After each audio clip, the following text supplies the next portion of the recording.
मार्क्सी ख़यालात का एक अहम उनसर सरप्लस वैल्यू है या क़द्र ज़ाइद। सरप्लस वैल्यू से ये मुराद है कि मज़दूर को जो उजरत दी जाती है उस उजरत से वो कहीं ज़्यादा और कई गुना ज़्यादा जो है वो पैदा करता है। मिसाल के तौर पर अगर एक मज़दूर को 500 रुपये की उजरत दी जाती है तो 500 रुपये का वो काम तो गालिबन 1 घंटे 2 घंटे या 3 घंटे में कर लेगा। मार्क्स के टाइम में वो 4 घंटे या 5 घंटे में करता था, और बकिया 3 घंटे अगर वो इजाफी कर रहा है या 4 घंटे इजाफी कर रहा है तो वो एक मालिक के लिए कर रहा है।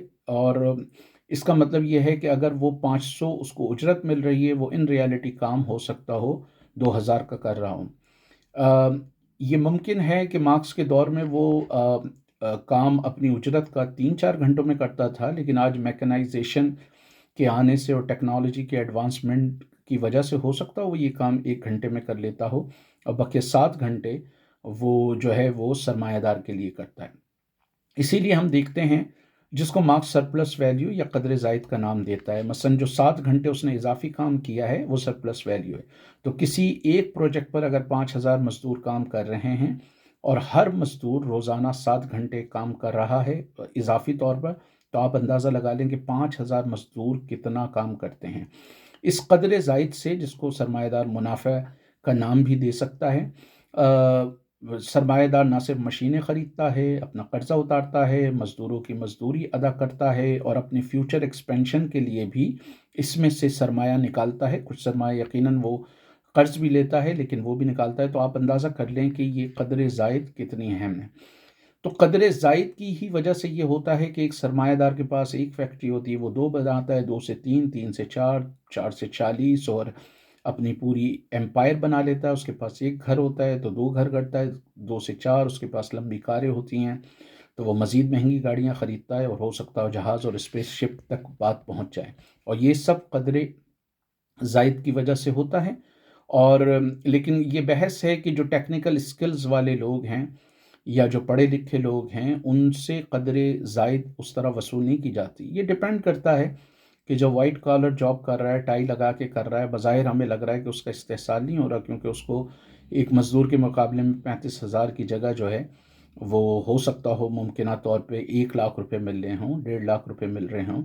लेकिन कई मुफक्किरीन का ख़्याल है कि वो अगर 1.5 लाख उसको मिल रहे हैं तो हो सकता है मुमकिना तौर पे वो 10 लाख का काम कर रहा हो। और बाज़ वाइट कॉलर जॉब में तो आप देखें इस्तेहसाल ज़्यादा होता है। मसलन बैंक में बहुत सारे ऐसे मुलाजिम काम करते हैं जिनकी ऑफिशियली तो नौकरी का टाइम 8 घंटे होता है, लेकिन वो 2-3 घंटे रोज़ाना बैंक में रुकते हैं। इसी तरह बहुत सारे चार्ट अकाउंटेंट्स आप देख लें कि चार्ट अकाउंटेंट शुरू में 12-12, 16-16 घंटे काम करते हैं। तो ये मुमकिन ही नहीं हो सकता कि आप, अगर कोई सरमायादार किसी मज़दूर को 8 घंटे के काम के पैसे दे रहा है बिल्कुल सही, तो उसको प्रॉफिट या जो कदर ज़ायद है वो पैदा ही नहीं होगी, और कदर ज़ायद जब पैदा नहीं होगी तो उसको मुनाफा नहीं मिलेगा। ये बात टेक्निकल एक्सपर्ट्स के लिए भी की जाती है कि जो मज़दूर टेक्निकल काम करते हैं शायद उनसे कदर ज़ायद वसूल नहीं की जाती। अगेन, अगर एक टेक्निकल स्किल वाला मज़दूर जो है 1 करोड़ का, अगर उसको फ़र्ज़ करें साल की तनख्वाह सरमायादार दे रहा है या 2 करोड़ दे रहा है, तो वो यकीनन 20 करोड़ या 40 करोड़ का काम करता है, और उसमें से ही सरमायादार उसको फिर पैसे देता है, क्योंकि कदर ज़ायद के बगैर ये मामला बहुत दुश्वार है।